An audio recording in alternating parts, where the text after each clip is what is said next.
Рударската асоциација ќе поднесе предлог до Уставниот суд за преиспитување на уставноста на последните измени на Законот за минерални суровини. Вака најави од Рударската фела, кој смета дека новото решение е нелогично, неприменливо и ќе го кочи развојот на овој сектор. Асоциацијата констатирала дека измените се избрзани и не дава одговор за кои рудници и руда ќе станува збор. Значи, рудата изнесена на површина е руда.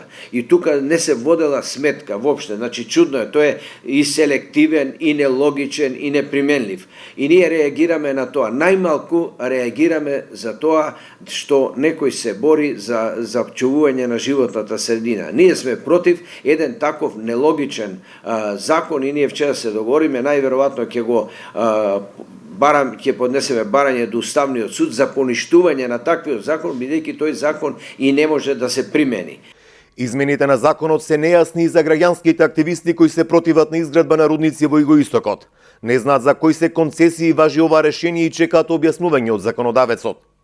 Концесија за експлоатација на минерални суровини не може да се додели за постапки со олушење или флотација на металични минерални суровини со цијаниди или со сулфурна киселина во рудници со отворен коп. Исклучок се концесиите на постојните рудници, стои во измените на законското решение. Се огласи компанијата Еуромакс, која тврди дека за рудникот Иловица се откажале од користење сулфурна киселина и цијанид во процесот на обработка на рудата, со што ја потврдиле посветеноста на компанијата за заштита на животната средина.